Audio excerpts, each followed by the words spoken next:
Hello students, आज जो segment लेके आए हैं इस वीडियो में वो कॉलिगेटिव प्रॉपर्टीज का सेगमेंट लेके आए हैं। क्या है कॉलिगेटिव प्रॉपर्टीज वो हम देखेंगे। कॉलिगेटिव प्रॉपर्टीज वो वाली प्रॉपर्टीज हैं जो numbers of moles of solute पे डिपेंड करेंगी। Colligative properties depends upon numbers of moles of solute. जो सॉल्यूट के नंबर ऑफ मोल्स पे डिपेंड करेंगी उनको हम बोलेंगे कॉलिगेटिव प्रॉपर्टीज। जो केमिस्ट्री के यहाँ सिलेबस में हमने पढ़ी भी है सॉल्यूशन चैप्टर में, तो वो कौन कौन सी है वो डिस्कस करेंगे। ये 4 है नंबर में। पहली कॉलिगेटिव प्रॉपर्टी वो होगी elevation. Elevation in boiling point. Elevation in boiling point. Elevation in boiling point ये कॉलिगेटिव प्रॉपर्टी। उसके बाद हम करेंगे ऑस्मोटिक प्रेशर। ऑस्मोटिक प्रेशर मैं जैसे जैसे वीडियो के टॉपिक हैं उस अकॉर्डिंग मैंने कॉलिगेटिव प्रॉपर्टीज का सीरियल ऑर्डर डिसाइड किया यहाँ पे, ठीक है। उसके बाद हमारे पास आएगा कॉलिगेटिव प्रॉपर्टी में depression in freezing point. Freezing point depression और relative lowering in vapour pressure. तो ये 4 कॉलिगेटिव प्रॉपर्टीज हमने डिस्कस करनी है। कौन कौन सी? Elevation in boiling point, osmotic pressure, depression in freezing point and relative lowering in vapour pressure. तो 1 बाय 1 हम इनको डिस्कस करते जाएंगे और इनकी ग्राफ्स, उसके बाद ये क्यों कॉलिगेटिव प्रॉपर्टी है, इनसे मॉलिक्यूलर मास कैलकुलेट करेंगे। हर एक जो कॉलिगेटिव प्रॉपर्टी है उनमें ऐसे ही चलेगा और उसके बाद हम इनके न्यूमेरिकल्स करेंगे। तो चलिए शुरू करते हैं। पहले वाली कॉलिगेटिव प्रॉपर्टी डिस्कस करना। हमारे पास जो पहली कॉलिगेटिव प्रॉपर्टी है वो एलिवेशन इन बॉइलिंग पॉइंट। तो शुरू करेंगे एलिवेशन इन बॉइलिंग पॉइंट के ऊपर डिस्कस करना। तो कौन सी colligative property? Elevation. Elevation in boiling point. देखिए नाम से ही पता लग रहा है कि एलिवेशन इन बॉइलिंग पॉइंट, इसका मतलब क्या है? देखिए एलिवेट करना, एलिवेशन इसका मतलब है, इस वर्ड का मतलब है इंक्रीज करना। इंक्रीज, तो नाम सुजेस्ट हो रहा है इंक्रीज इन बॉइलिंग पॉइंट। तो कैसे बॉइलिंग पॉइंट इंक्रीज करेगा ये सारा आज हम इस वीडियो में डिस्कस करेंगे। देखो बच्चों, बॉइलिंग पॉइंट की डेफिनेशन भी मोस्टली बच्चे जो है गलत ही देते हैं या उनको ऐसा ही करवाया जाता है कि बॉइलिंग पॉइंट वो वाला पॉइंट है जहाँ पे लिक्विड बॉइलिंग करना स्टार्ट करेगा। बट एक्चुअल डेफिनेशन इसकी कैसे है? ये वो वाला टेम्परेचर है, temperature at which vapour pressure of liquid, vapor pressure of liquid become equals to किसके? atmospheric pressure, become equals to atmospheric pressure। जो एटमॉस्फेयर का प्रेशर है उसके इक्वल अगर वेपर प्रेशर हो जाए किसी लिक्विड का तो वो बॉयल करना शुरू कर देता है। अब यहाँ से ही आपने पॉइंट उठाना है। वो कैसे? तो बच्चों अगर हम, आप एलिवेशन को समझिए, अगर हम इधर एक बीकर लें, ए बीकर, और उसमें हम डालें वाटर, ये उसमें हम डाल रहे हैं वाटर, ये वाटर। अब हम इसको गर्म करेंगे। ए बीकर को अगर हम, ये बीकर ए है, अगर हम इसको गर्म करें, इसको हम क्या कर रहे हैं? हीट दे रहे हैं, तो उससे होगा क्या? उससे ये बॉयल करना शुरू कर देगा और इसके बहुत सारे वेपर्स बनेंगे। जब अकेला वाटर होगा कंटेनर में तो इसके बहुत सारे वेपर्स बनेंगे। अब इसमें आप सपोज करिए कि ये वाला जो हमारे पास एटमॉस्फेरिक प्रेशर की एक बाउंड्री है, एटमॉस्फेरिक प्रेशर की एक बाउंड्री है, ये रीजन है। जब इसको गर्म करते जाएंगे एक पॉइंट आएगा ये इसके जो ये देखिए vapour pressure, pressure exerted by vapours on upper layer, उसको बोलते हैं वेपर प्रेशर। तो वेपर प्रेशर किसके इक्वल आ गया, ये एटमॉस्फेरिक प्रेशर के। बट कुछ ऐसा अगर किया जाए, जैसे आपने पानी उबालने रखा हो, तो अब इसमें डाल दिया जाए शुगर को। शुगर क्या है, इट इज सॉल्यूट, राइट। अगर हमने शुगर को डाल दिया तो इससे होगा क्या, बड़े ध्यान से समझिएगा।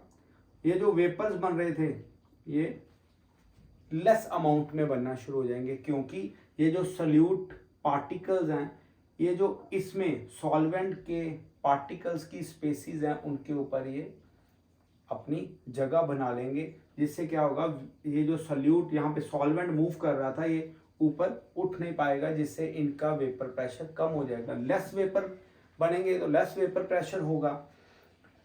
अब जो बच्चे, कई बार मम्मी घर नहीं होते जैसे कई बच्चों के, तो वो क्या करते हैं, चाय बनाते हैं। आपने देखा होगा, आपने पानी गर्म करने रखा, तो जब वो बॉयल करना शुरू होता है तो बहुत सारे वेपर्स बनते हैं, बट इमीडिएटली अगर आप चाय पत्ती डालते हो, चाय बनानी तो सभी को आती ही होगी, तो बाद में आप शुगर डालते हैं, तो उससे क्या होगा, वेपर, जो उनके वेपर्स की फॉर्मेशन है वो कम होनी शुरू हो जाती है। उसके बाद जब आप दूध डालते हो, मैं यहाँ पे आपको चाय बनाना नहीं सिखा रहा, बट ये है कि आप एग्जाम्पल को समझिए, तो उससे क्या होगा, ये वेपर जो बनने हैं वो बिल्कुल ही बंद हो जाते हैं। थोड़ी देर तक आप क्या करेंगे, या तो टेम्परेचर बढ़ाएंगे, उससे क्या होगा, धीरे धीरे फिर वेपर्स बनने शुरू होंगे, और एक टाइम आएगा जब वो भी जो सोल्यूशन बन गया, क्योंकि जो वाटर है वो अकेला है, वो सॉल्वेंट है, जब उसमें हमने दूसरा कंपोनेंट डाला, वो क्या बन गया, सोल्यूशन। तो वो सोल्यूशन बॉयल करना शुरू हो जाएगा। कैसे, सपोज करिए ये वाला जो सॉल्वेंट है, जो अकेला, ये T0 है, ये हमारे पास क्या है, इट इज टेम्परेचर ऑफ, या आप कह सकते हो बॉइलिंग टेम्परेचर, बॉइलिंग पॉइंट कह सकते हो। बॉइलिंग पॉइंट किसका, आप ऐसे भी लिख सकते हो, T0 is the boiling point of pure solvent.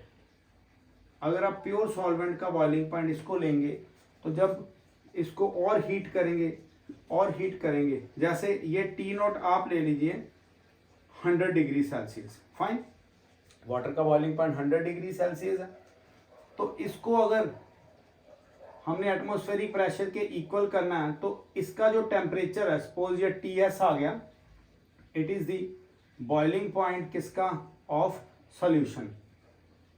तो ये हम एज्यूम करते हैं ये 110 डिग्री है, 110 डिग्री, क्योंकि ज़्यादा ही होगा, ये सॉल्यूशन बन गया हुआ है। ये क्या बन गया हुआ है, सॉल्यूशन। तो आप अगर गौर से देखें, जो Ts है वो ग्रेटर देन T0, ओके। तो हम अगर इन दोनों को कंपेयर करें, तो ये क्या आ जाएगा, डेल्टा TB। ये जो डेल्टा TB है, this is elevation in boiling point. कितना एलिवेशन किया, एज पर एग्जाम्पल, ये 110 माइनस 100 डिग्री सेल्सियस, तो ये कितना आ गया, 10 डिग्री। इट मीन्स ये जो 10 डिग्री राइज किया है, इस एग्जाम्पल में जो हमने यहाँ पे सेट की, वो 10 डिग्री टेम्परेचर बढ़ गया है, किसका, सॉल्यूशन का, एज कंपेयर टू सॉल्वेंट। तो जिसे हम बोलते हैं elevation in boiling point. Elevation किसके कारण हुआ, एलिवेशन हुआ सॉल्यूट डालने के कारण।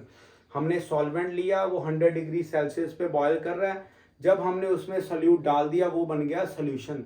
तो what is elevation in boiling point, it is increase, ये इंक्रीज है, increase in the boiling point of solution,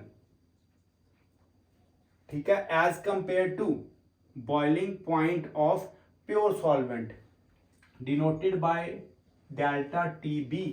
तो इस तरह से आपने एलिवेशन इन बॉइलिंग पॉइंट देखना है। और ये क्यों कॉलिगेटिव प्रॉपर्टी है, ऑल्दो हम इसको प्रूव भी कर देंगे फॉर्मूला से, बट यहाँ पे आप देख सकते हो, जितना ज़्यादा सॉल्यूट ऐड करते जाएंगे, उतना ज़्यादा इसको हीट करना पड़ेगा। हो सकता है ये 10 से ज़्यादा 50 डिग्री आ जाए, 60 डिग्री, जितना सॉल्यूट डालते जाएंगे एलिवेशन उतना ही होता जाएगा। That's why elevation in boiling point is a colligative property. तो क्या समझा हमने, बॉइलिंग पॉइंट वो वाला टेम्परेचर है जब किसी भी लिक्विड का वेपर प्रेशर बनता है एटमॉस्फेरिक प्रेशर के इक्वल।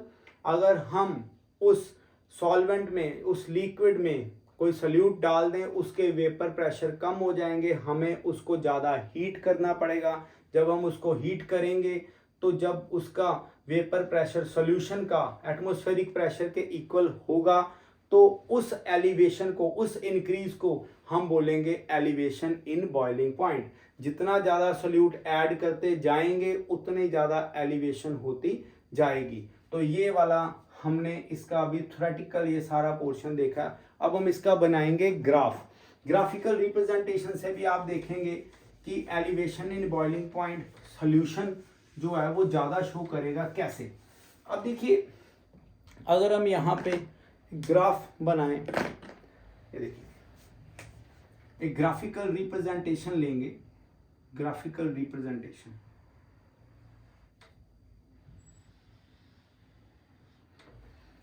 अब देखिए यहां पे हम लेंगे बच्चों टेम्परेचर, यहां पे हम लेंगे टेम्परेचर, इधर टेम्परेचर चल रहा है, और इस जगह हम लेंगे वेपर प्रेशर।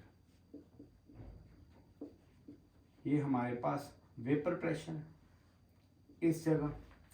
और आपने देखा होगा यहाँ पे टू कर्व्स होंगे, इधर टू कर्व्स हैं, ये टू कर्व्स।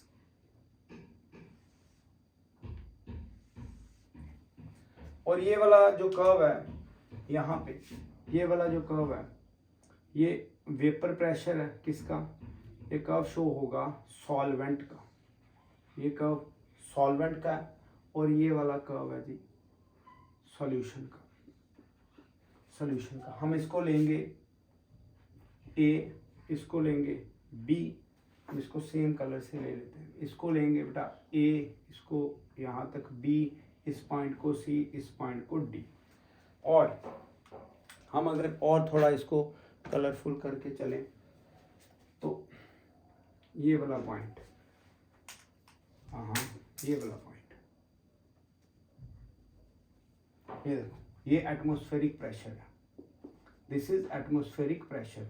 तो दिस पॉइंट आप देखेंगे सॉल्वेंट का जो सॉल्वेंट का वेपर प्रेशर का, ये वेपर प्रेशर का कर्व है, यहाँ पे इस जगह पे एटमॉस्फेरिक प्रेशर के साथ ये कोइंसाइड करेगा, ठीक है। तो ये कौन सा पॉइंट है सॉल्वेंट का, टी नॉट, और ये सॉल्यूशन का, ये वाला सॉल्यूशन का बॉइलिंग पॉइंट है, ये टी एस आ गया। और इन दोनों का जो डिफरेंस है मैंने अभी भी आपको करवाया, जो होगा एलिवेशन इन बॉइलिंग पॉइंट। तो हम देख सकते हैं, देखिए T B, sorry this is T S, T S is greater than T naught. तो इससे भी प्रूव हो गया कि जो T S minus T naught होगा वो क्या होगा, delta T B, that will be elevation in boiling point. तो हमने ग्राफ से क्या सीखा, समझना, रट्टा नहीं लगाना। ये टू कर्व्स हैं, जो ए बी कर्व है वो सॉल्वेंट को रिप्रेजेंट कर रहा है, जो सी डी कर्व है वो सॉल्यूशन को रिप्रेजेंट कर रहा है।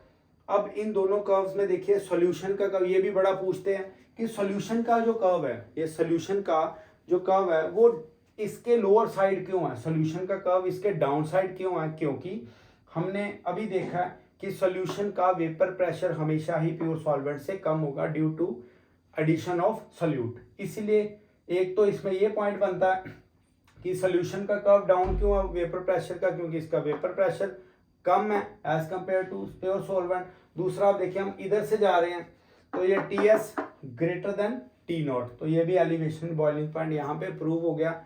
ये एटमॉस्फेरिक प्रेशर है, जब तक आपको बॉइलिंग पॉइंट की डेफिनेशन नहीं आएगी आप वही बोलते रहेंगे when liquid start boiling, when liquid start boiling, तो आपको एलिवेशन बॉइलिंग पॉइंट समझ नहीं लगेगी। तो ये एलिवेशन बॉइलिंग पॉइंट का आज का लेक्चर हम यहाँ तक रखेंगे। हमने क्या किया, बॉइलिंग पॉइंट की डेफिनेशन की है, एलिवेशन बॉइलिंग पॉइंट समझा, ग्राफिकल रिप्रेजेंटेशन समझी, और इसको दोनों कर्व्स को अच्छी तरह से समझ लिया। और ग्राफ से भी हमने प्रूव कर दिया कि जो टेम्परेचर है बॉइलिंग पॉइंट या बॉइलिंग टेम्परेचर किसका, सॉल्यूशन का, वो सॉल्वेंट से ज़्यादा है। तो इसी को हम बोलेंगे एलिवेशन इन बॉइलिंग पॉइंट। तो अच्छी तरह से पढ़ते रहिए, रेगुलर पढ़िए, थोड़ा थोड़ा करने से जो आप डेली न्यूमेरिकल प्रॉब्लम सॉल्व करिए, या जो टॉपिक्स हैं उनका जो प्रॉपर वे से एक सीरीज़ बना के चले। मैंने इतना इस डेट तक ख़त्म करना है तो आप बड़ी इजीली कोई भी कंपटीशन क्रैक कर सकते हैं। पढ़ते रहिए। Thank you, bye.